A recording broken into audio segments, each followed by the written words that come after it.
Hello, this is Julie Ann and Life with Collective Purpose. And today I am going to be talking about manifesting and the confusion that you can have between manifesting and your ego tricking you. So I want to tell a bit of a story. For those of you that know me, you know that recently I made an announcement on Facebook that I had found my retreat center.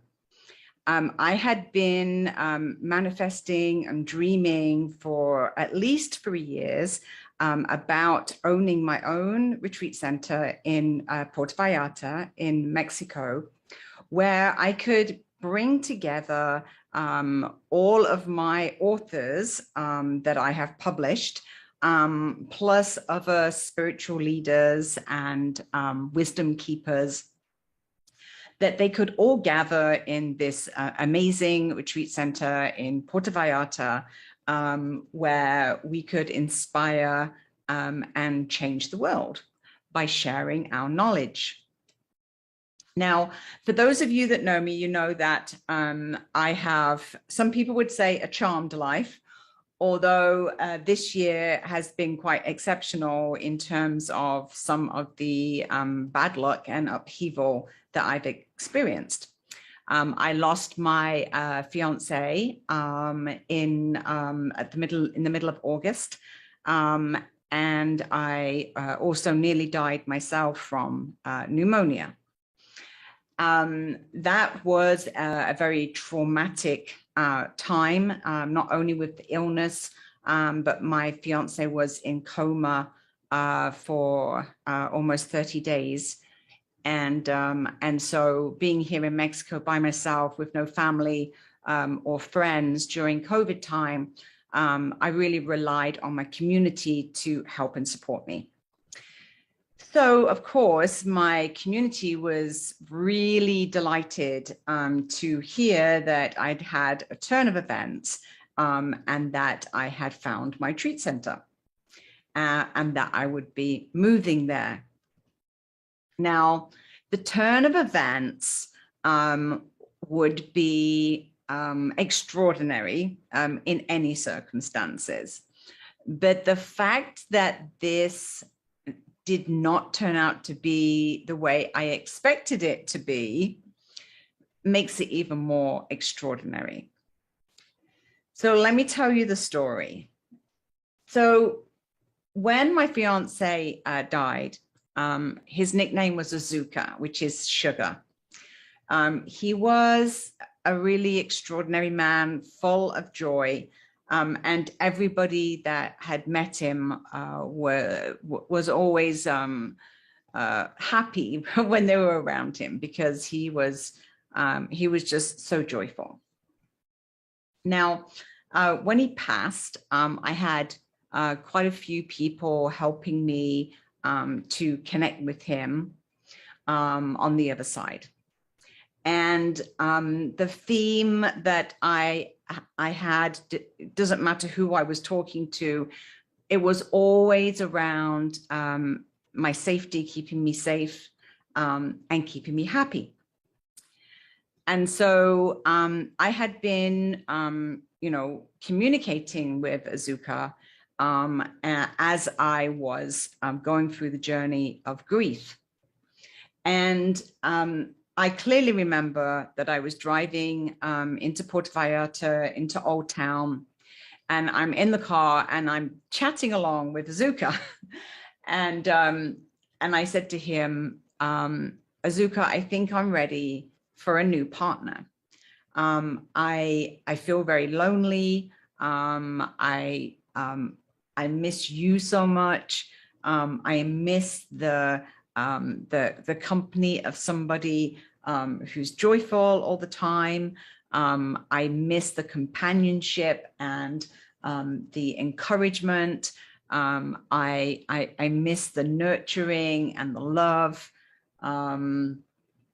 And I kind of gave up a whole list, of what my new partner would be, which would be all that Azuka was to me, Plus he would be a techie and he would be a handyman, because those were the two pieces that were, kind of missing from Azuka. And then I also said, it would be really, really good as well if he was, young and handsome and, all the things that, you want from a young and handsome man. So I put the word out there, and it seemed that as soon as I said that suddenly I was attracting a lot of connections with young men, and that can be unusual in Puerto Vallarta. It's not that easy for a single woman to actually meet a straight guy in Puerto Vallarta. So anyway, I just decided that if I just really focused on manifesting my dream partner and manifesting my retreat center, that these would be two areas that would bring a lot of joy and a lot of happiness into my life. And I made this announcement on Facebook as well, just so that everybody knew that this was my intention, that I was setting an intention to find my retreat center and to find my new partner. Although the new partner part, I didn't say so much about that. So very, very soon after that, I had another download that was, well, no one's going to find you if you don't make yourself be known in Puerto Vallarta. Since Azuka had passed in August, I had been, quite the recluse. I'd been kind of at home in Miss Maloya. I wasn't really socializing with anybody. I wasn't really, getting out there. And so, I was sitting there thinking, well, of course, how am I going to make any connections if nobody knows who I am? So I had just done a video, a podcast show, actually, a short one, about finding purpose and collective purpose, and the importance of people gathering together as a collective. And I put it out to all the groups in Puerto Vallarta. Now, there are about 20 different networking groups on social media in Vallarta, because there's a very large, growing expat population here. It's a way for everybody to connect. And so one of those networks that I had put out my video was a network called Digital Nomads. And this is a network for people that are working remotely from Puerto Vallarta. Digitally, they're doing online work of some description, freelance work. And I had a contact from a young man called Vicente. And he said to me, oh, I saw your podcast show, and I thought you would be interested to come along to Artis Mentales.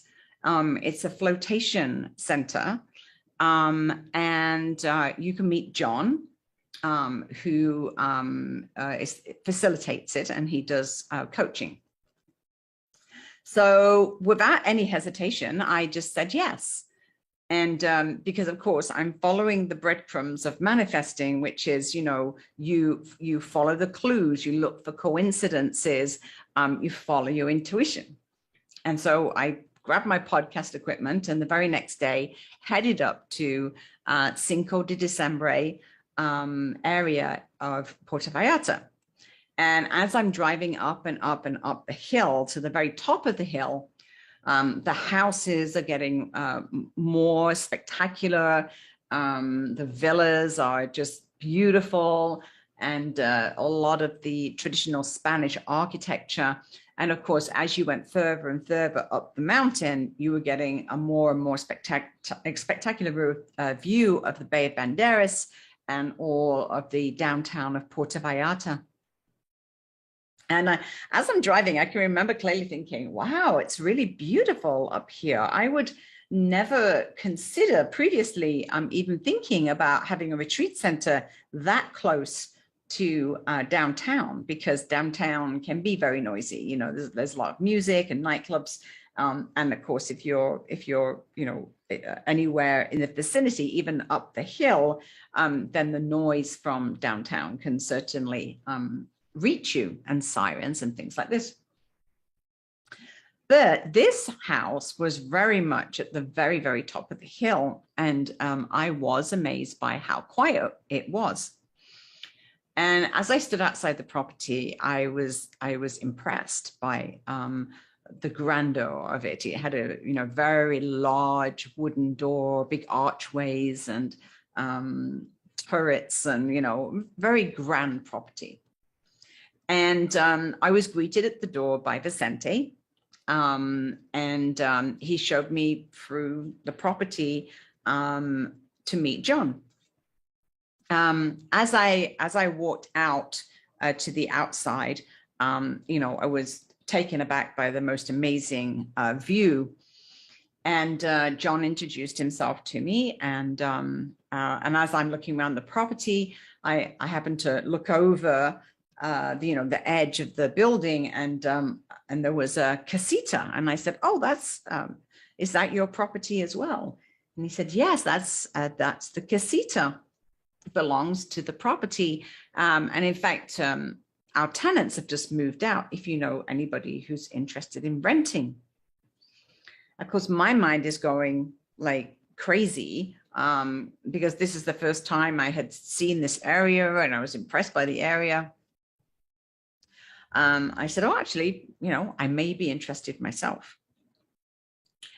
Anyway, we continued to talk, and as a continuation of that conversation, I had mentioned the reason why I was thinking of moving was because my fiance had died, and I was now living in this quite large property by myself in Miss Maloya, which is, you know, it's in the jungle. It's very isolated.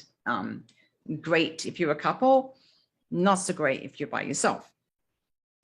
And then as I told him that story, John said to me, "Well, that's a coincidence, because I actually lost my partner, Sandy, around the same time."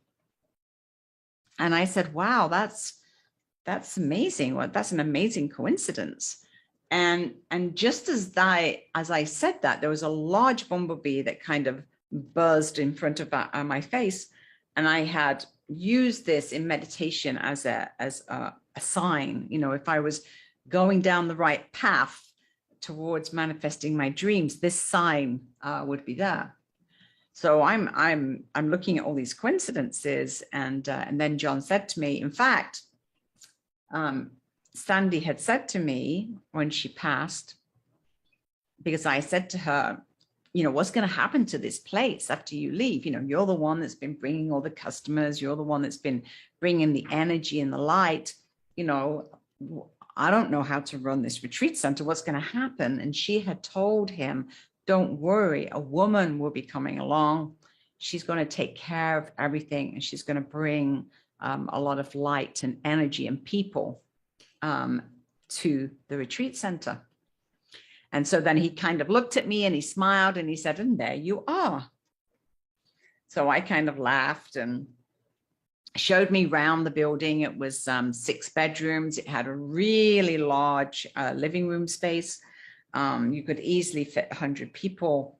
And immediately I can see the picture of events there. I can see, you know, like a Sunday gathering of spiritual people. I can see music events. I can see salsa events. I can see writing retreats. I can see spiritual gatherings. I could see pool parties. You know, there was all these things that I was visualizing, you know, art therapy retreats and meditation and dance classes and yoga. And, you know, like literally, it was like a vision that I could see. And so I took that as a sign. I took that as a sign that my dream for a retreat center was manifesting. And John was encouraging me and saying, you know, you can just come and do what you want with this building. You know, I just have one room in this property. And with Sandy not being here, you know, there's no business, you know, the place is dead. So you're welcome to come here. You can stay in the main house if you want. You can rent the casita, you know, just whatever works. And I was like, wow, that was easy. You know, here's my retreat center. I haven't even had to purchase it or spend any money, and basically being given free reign of this place. So it was kind of a no-brainer. So I immediately thought, okay, that's it then. So I'm going to pack up Miss Maloya, pack up the apartment. It was on a lease, so I had 6 months left of my lease agreement. So I started getting the word out to sublet to one of my friends for the rest of the period, and I started to pack up. I very quickly started the move to the retreat center and the casita, and started investing a lot of money in creating a home in the casita. You know, painting it, decorating it, organizing, and quite quickly started to discuss and organize what was needed to be done to the main house, so that I could start bringing people in, and even started to look at events as close as the last week of December. And started to put it on the website and everything. So, you know, this was the done deal. This was the Influence Publishing Retreat Center. My dream had come to life. I had manifested my dream retreat center. Now, in the meantime, as I'm going, you know, backwards and forwards, and, you know, John and Vicente were extremely helpful, because I was still at that time in quite heavy grief. You know, Azuka had not passed that long ago. And, you know, it was difficult for me to maintain, you know, all that was happening, and to, you know, continue with the grief journey, as well as now cope with this extra chaos of moving house. So John and Vicente were very helpful in terms of being supportive and loving. You know, John said, you know, this is your new family, you know, you never have to be alone again. Vicente was very helpful. He was coming to the house and helping me move things, and, you know, helping me clean up the casita. And kind of before I knew it, Vicente had become a very good friend. You know, he was coming down to the casita. We were having a glass of wine at nighttime as we were organizing the house. We were having very deep spiritual conversations.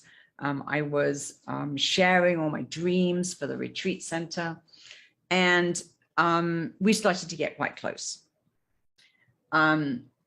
Then things started to crumble, and it was a very strange situation, because John started behaving a little strangely. Now I realized he was also in heavy grief.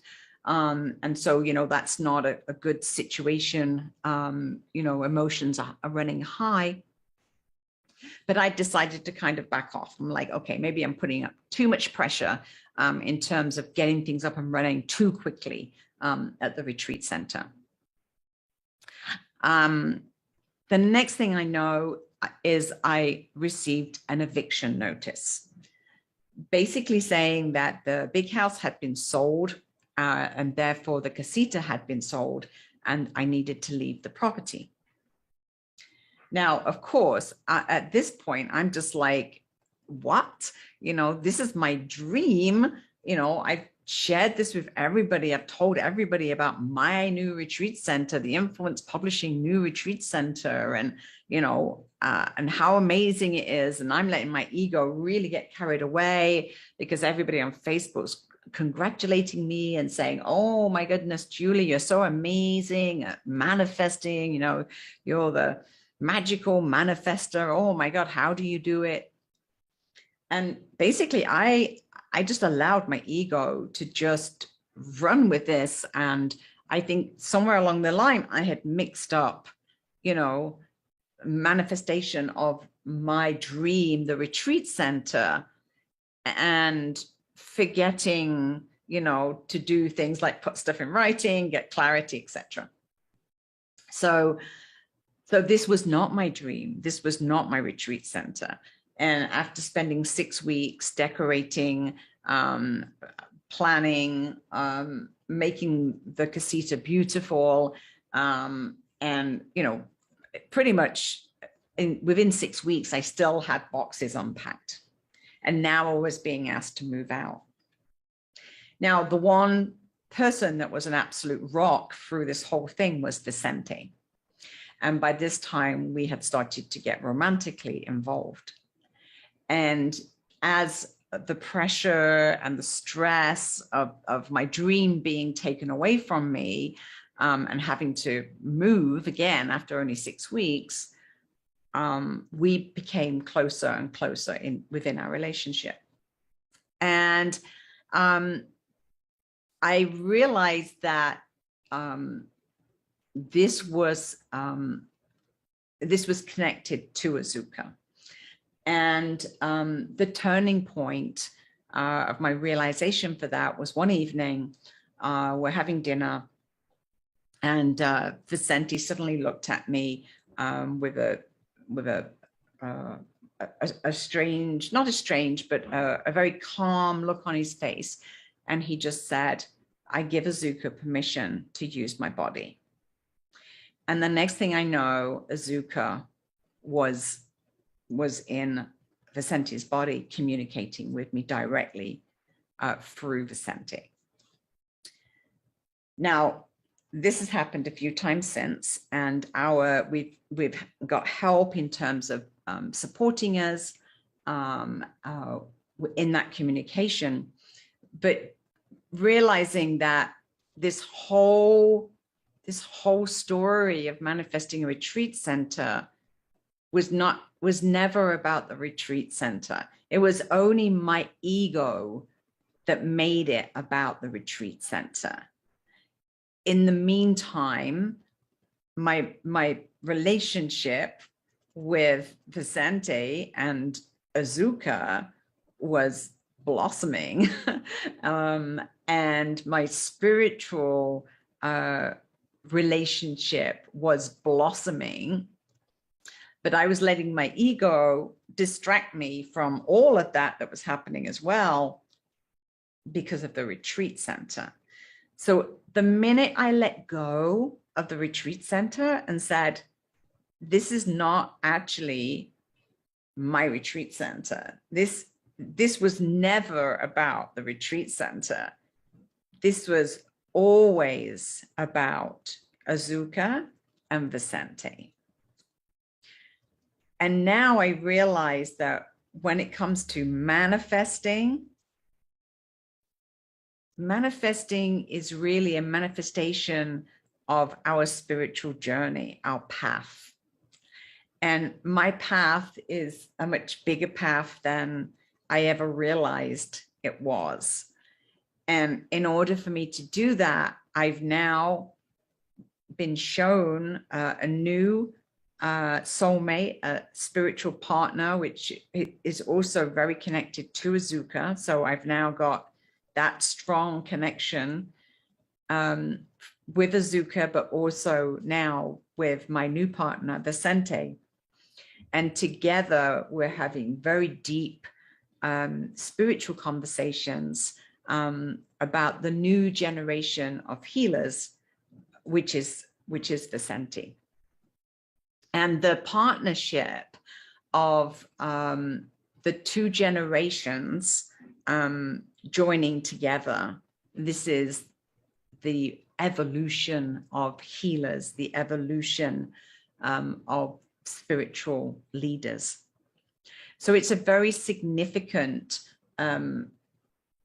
path of my personal journey, my personal spiritual journey.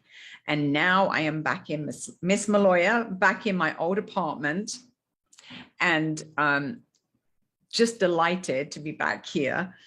I have put that whole event now as an experience, not about the retreat center and manifesting a retreat center, but actually looking for the next step in my spiritual journey with my new soulmate, supported also by Azuka. And so, you know, my message at this time of the year where we're approaching Christmas and approaching the new year is, yes, you can manifest your dreams, but don't be attached to them, because there may be something much bigger, a much bigger purpose than you could possibly ever know. And what you really need to do is to just follow those clues, let the divine guide you, ask for guidance, and don't be attached to the outcome. Don't be attached to your version of your dream, because there's a much bigger purpose, a much bigger agenda, a much bigger collective purpose that is happening. And I now know that meeting Vicente gives me the support to be able to continue this spiritual journey of collective purpose and the bridging of two age groups from 30 up to 60 and beyond. But the bridging of those two generations of healers and the 40 to 60 year olds mentoring and helping the 30 to 40 year olds, which are the new generation, the new evolution of healers that are all waking up right now. That is the manifestation, not the retreat center.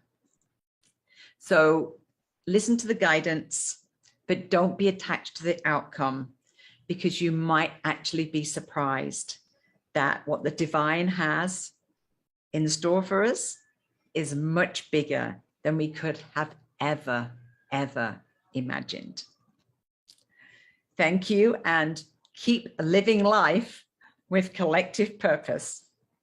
Bye for now.